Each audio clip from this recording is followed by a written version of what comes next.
And I compared why Somalis in Kenya are doing better than Somalis in Ethiopia. It's not because Ethiopians are bad. Actually, at the personal level, you'll be surprised. The relationship, and I was born in Ethiopia, the relationship between Somalis and Ethiopians. That's not a problem. The problem is the nature of the state. Ethiopia is a good state or bad state, but just from historical point of view, we're still in motion. Ethiopia is still forming its state. It's not a completed state, despite what Jesuits wrote. And you will go back to history. If you really look at the people who wrote Ethiopian history, most of them had church background, Jesuits. Just quickly, you guys heard that Abiy now sort of weaponizing his 120 million. I think he has not started that with the MOU. He has started that as soon as he came to power in 2018. And basically he was in response to a young Gurage who said, we want our own state. I also like to join the choir to congratulate and thank the East African Institute and its collaboration with the Nairobi University on this occasion. I'd like to discuss with you a paper that I'm working on, Incomplete Ethiopian State Formation, the Source for Conflicts in the Horn of Africa. I think several issues have been mentioned by previous speakers, from the environmental issue of Minister Hirsi to Abdul Saeed's diplomacy and working with the public, and to Kainan's last piece on the nature of Ethiopia. So I will try to read the abstract of the paper and then probably just quickly run through the slides to the extent possible. But I'd like to say that I think it was Ali Mazrui, and I'm very happy to be quoting or paraphrasing the late Ali Mazrui standing in Nairobi today when he said that, and I like to apologize, you cannot rule Uganda with or without the propaganda. I think that's what he said. I think you cannot really have peace and sustainability with or without the Ethiopian state. You have to work with it, but you have to also make sure that somebody really curtails the Ethiopian state. Somehow the cell phone is just turning off. So let me quickly move. The crisis in the Horn of Africa has deepened in the last few years, resulting in conflicts, famine, and civil war-like conditions that have been mentioned this morning. How should one understand this unending crisis in the Horn of Africa, particularly Somalia, Ethiopia, Djibouti, and partly Kenya? In 1964, Ethiopia and Somalia fought their first war, and I'm not talking the old wars, in modern wars, only when Somalia was only 3 years old.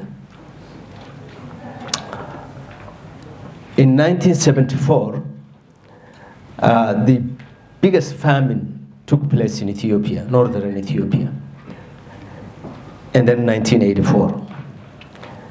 In 1977, the Western Somali Liberation Front, which birthed the Ogaden National Liberation Front, in collaboration with the Somali state, had the famous 1977-78 Ogaden War, which really was a precursor for what we see today in the world.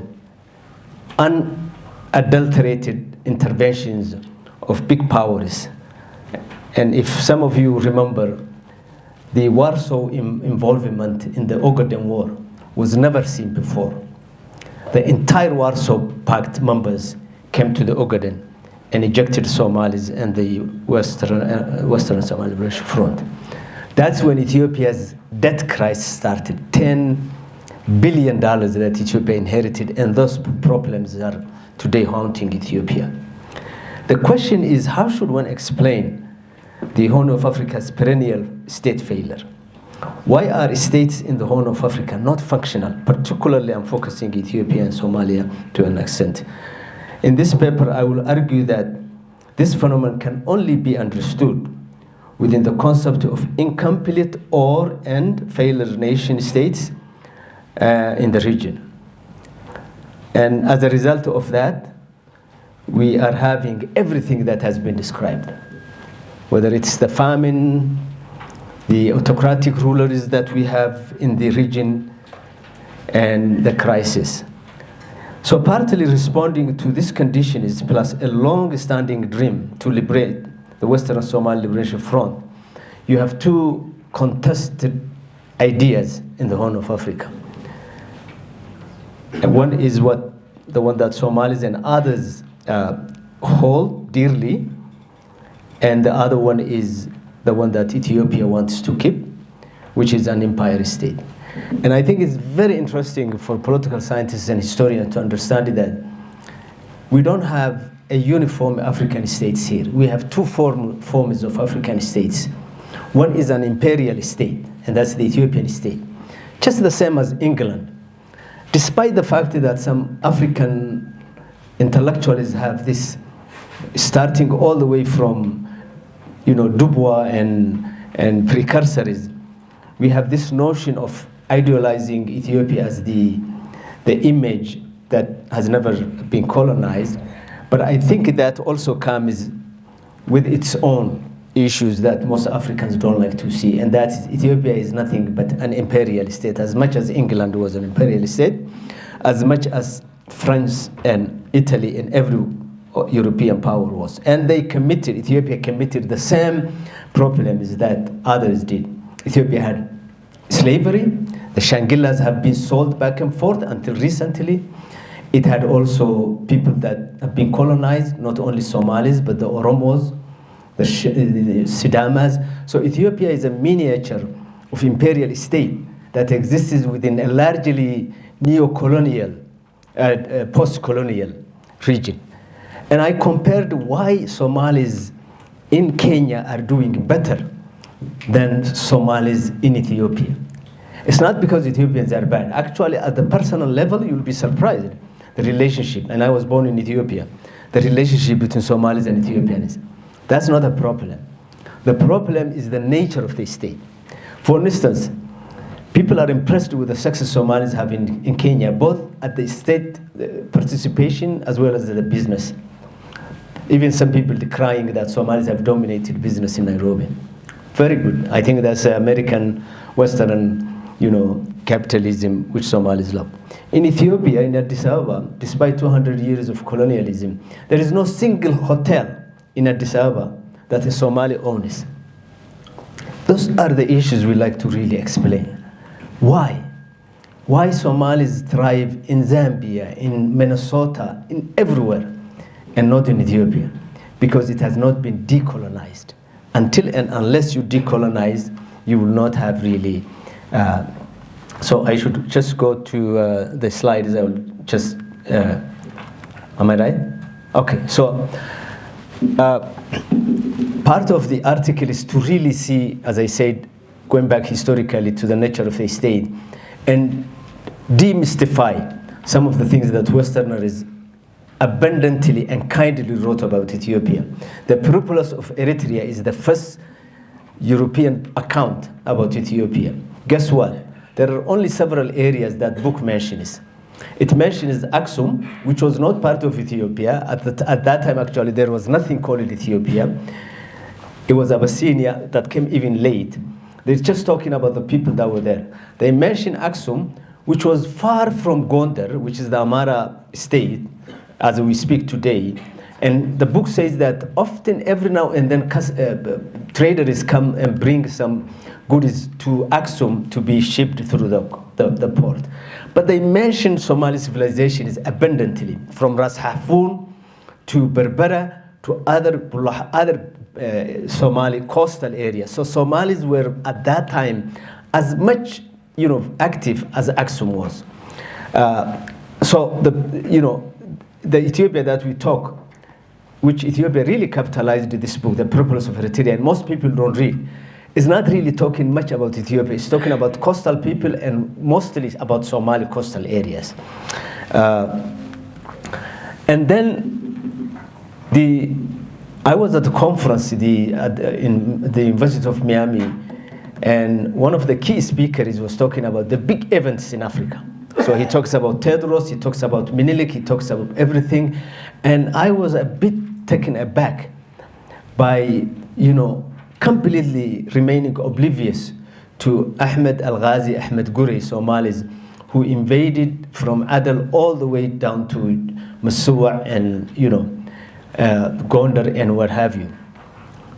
The day he was capturing the outskirts of Addis Ababa, he collected 10,000 armed troops on the gates of Addis Ababa.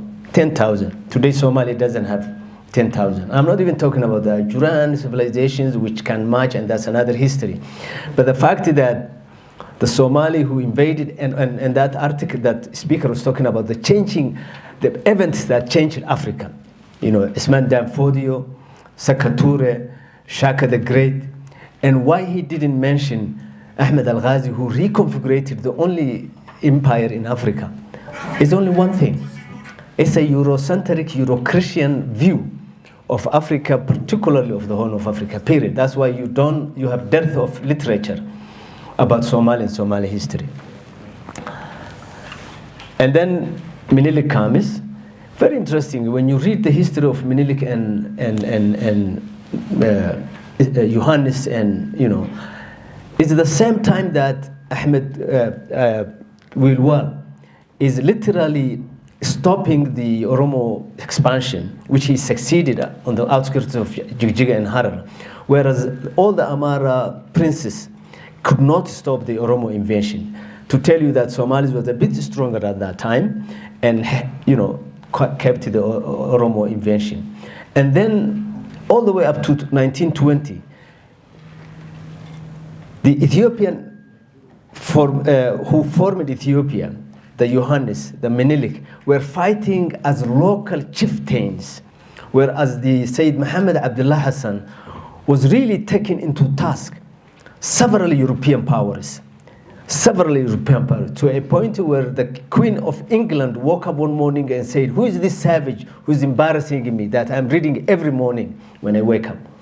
And Somali history has not been emphasized to the extent that it deserves, and that is giving Ethiopia the chance, which those of us who are very keen on Ethiopian history kind of question. I'll just jump over Menelik, since most of you guys know, but really he is the first one that at least united parts of Ethiopia, mainly the parts of the Tigray, Amara, and Oromia. At the time, the Sayyid Muhammad Abdullah Hassan unfortunately gets defeated, but they are contemporaries. So that's the parallel history. You have two histories running along each other. Now, to me, this slide is very interesting. On one side is the British agreement to set the Haud and Reserve area as late as after the Second World War, all the way to 1954. The one on the right is the co-optation, the seminar or the conferences when Haile Selassie was co-opting the Eritrean Federation. They're happening at the same time. It's a progress in which the Ethiopian state formation is still ongoing, but not complete. 1954. So that conference I went to Miami, which was the 50th anniversary of the DEG, tells you that if Somali, the Ogaden, last part of the Ogaden region was ceded to Ethiopia in 1954, by the time Mengistu Haile Mariam took power, Somalis were only 20 years inside the Ethiopian state. Only 20 years. I mean, when you look at the longevity of the history, 20 years is nothing. Why Somalis don't speak Amharic? Why Somalis don't be part of the Ethiopian state? Because they've only been here for a few years. I mean, can you imagine? My dad was married to my mom when the British consulate was giving Somalis marriage certificate. It's just as recent as yesterday. This is not to really say that Ethiopia is a good state or bad state, but just from historical point of view, we're still in motion. Ethiopia is still forming its state. It's not a completed state, despite what Jesuits wrote and you will go back to history. If you really look at the people who wrote Ethiopian history, most of them had church background, Jesuits, or people who were sent from big powers to help the. Now, these are only a number of the identity-based movements in Ethiopia that have existed, from the Ogaden National Liberation Front, Western Somali Liberation, TPLF, OLF, OLA, Sidama, Afar, go on and on and on. And state formation is an antithesis to these groups. Just quickly, you guys heard that Abiy now sort of weaponizing his 120 million. I think he has not started that with the MOU. He has started that as soon as he came to power in 2018. And basically he was in response to a young Gurage who said, we want our own state. He responded by saying, why do you need your state when you go to Mogadishu and make money and send that money? This is 2018. So this, right as soon as he came, he just moved to this, again, just Ethiopia is claiming that it will be by 2040, 195 million, whereas Somalia is very small compared to that. So I think the issue of the Ethiopian Somali is not only political, it's not only history, it's also a typical center-periphery conflict. Center-periphery conflict in the sense that Ethiopia's expedition never had really in the past, unlike what some scholars may claim, to establish a state, but to rob and just exploit to the extent possible the non-Abyssinian people. If anybody writes 17 tribes of Somaliland by Colonel, I think I'm missing his name, he's talking about how Ethiopia's expedition was just, looting from, villages and everywhere. And that looting is happening today. Even in the Tigray war, the level of looting that the Ethiopian government was committing is unparalleled in the history. Then I think until recently, Ethiopia has been featured by strong men who really symbolizes the state. The state doesn't work through its infrastructures. It's mainly as a result of a very strong man who has, the power. Whether Mengistu was a dictator, Abiy is an autocratic ruler, or Haile Selassie was the untouched king. It's the tyrant, it's the autocrat, it is the untouched king who is a symbol of the state and not other way. So I think in the paper I'm just concluding by saying we need to really take a very bold action in rethinking how we can really stabilize the region. You're not going to stabilize this region with the old version of states that you have. You cannot have an empire in an era when identity politics is supreme, even in developed countries, even in the so-called West democratic nations, where identity politics is the center of the person. I think, what's his name, Fukuyama talks a lot about this. I disagree with him in many ways, where he says in the end of history that, one system is ruling. But I think when he talks about identity, I think that's a very strong concept. It's here in Kenya, it's here in Ethiopia, it's here in, but I think in the Ethiopian context, we can rethink in order to get a state nation or nation states to complete. I think we need to look, because up to this point we have imperial state that doesn't represent 1 minute. I'm just concluding. This may not fit, or may not make everybody, acceptable to the idea. But I think we need to pick the big 4 nations and nationalities in the Horn of Africa. The Amhara is speaking, about 27 million. the Tigranya is speaking, because the nations that we have today in Kenya was formulated at Westminster. So why can't Africa formulate? I think Ali Mazrui was the only one who touched that, but he touched in a different way. He wanted 4 African states, East, West, Southern. I think we can bring that concept locally and rethink how we can refashion the state in the Horn of Africa. I think a Somali speaker, and I'm not including the Kenyan party, but within the Ethiopian context, I think there has to be one nation that speaks that Somali speaking in the Horn of Africa. One Amharic, one Oromo, and one Tigranya. And then the rest can fit wherever they are. I think that may really serve as 2 purposes. Number one, for the Somalis, it will make the dream of the thesis that Saeed Samatar and Dave Layton, a nation in search of a state. Somalis are not in search of a nation. Somalis are already a nation, but they are in search of a state. Maybe that can lessen the pressure of the Somalis, having issues. I think for the Amaras, it will bring them down from the imperial court that they have been sitting for many years and probably accept their nation state and work with the rest of the people.